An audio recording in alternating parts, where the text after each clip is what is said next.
চাঁদপুর পুরান বাজার ব্রিজের গোড়ায় সিএনজি চালকদের সড়ক অবরোধের কারণে ভোগান্তিতে পড়ে সাধারণ যাত্রীরা। বুধবার সকাল ৯টা থেকে দুপুর ১২টা পর্যন্ত ব্রিজের দুই পাশে দীর্ঘ যানজটের সৃষ্টি হয়। এতে কর্মজীবী মানুষসহ স্কুল কলেজগামী শিক্ষার্থীরাও চরম দুর্ভোগ পড়েন। পরে পৌর যুবদলের যুগ্ম আহ্বায়ক কামরুল ইসলাম সোহেল গাজী এবং ৪ নং ওয়ার্ড যুবদলের সভাপতি শিমুল ঘটনাস্থলে উপস্থিত হয়ে চালক ও যাত্রীদের সঙ্গে কথা বলেন। তাদের হস্তক্ষেপে যানবাহন চলাচল স্বাভাবিক হয়। এ ঘটনায় ভোগান্তিতে পড়া সাধারণ যাত্রীরা দ্রুত সমস্যার সমাধানে স্থানীয় নেতৃবৃন্দের ভূমিকার প্রশংসা করেন।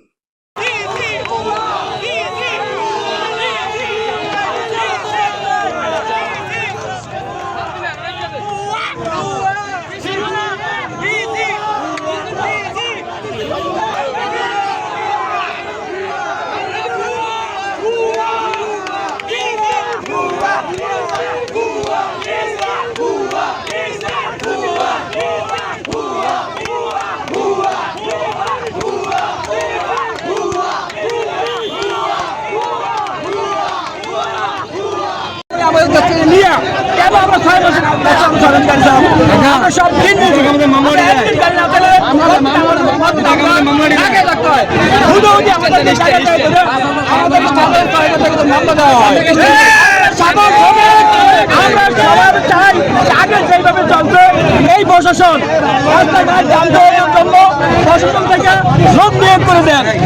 আর যত সেইভাবে চলবো, কোনো মামলা চলবো না।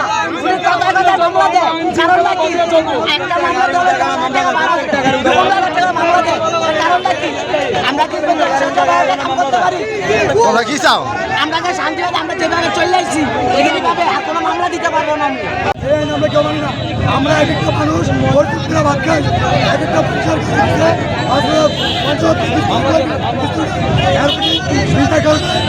পুলিশের মামলা দেয়। আমরা কি অবস্থা?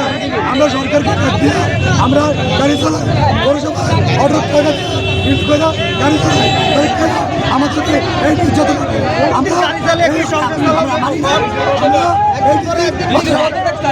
ড্রাইভারের বক্তব্য হচ্ছে যে তারা নিম্ন কর্মের মানুষ, তাদের গাড়ি যদি একদিন বন্ধ থাকে তাদের ফ্যামিলি পরিবার কে চালাবে এবং তাদের প্রত্যেকটা গাড়ির সাথে ঋণে জর্জরিত।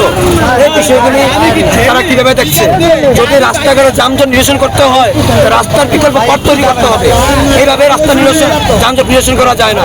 আপনি একজন ড্রাইভার, আপনি ৫০০ টাকা ইনকাম করে তাদের ফ্যামিলি পরিবার কীভাবে চলে? আপনার যদি আমাদের গাড়ি বন্ধ থাকে, তাদের এক সপ্তাহ অর্ধেক গাড়ি যদি বন্ধ থাকে শহর থেকে, তাদের ফ্যামিলিগুলি খোঁজখবর কে নেবে? তার ফ্যামিলি চালাইবে কে? এটা হচ্ছে ড্রাইভারের বক্তব্যটা।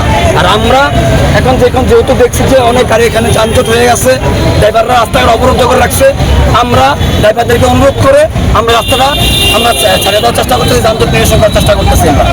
জি, এই রাস্তা যানজট হলো, রাস্তার দুই পাশে ভ্যান লাগে, মানুষ কাঁচালা দেয়,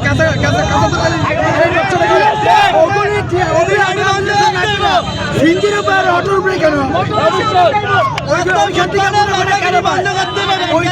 শেষ করতে হইব। যদি দুই পাশে এবং এই যে রাস্তার আশেপাশে যারা এই ফুডে যারা দোকানদারি করে এগুলো উঠে দিলে তো রাস্তা ক্লিয়ার থাকে। রাস্তার এই ইন্ডিয়ার অটোর উপরে দুদিন পর এই মন করা ডিসিশন নিবে।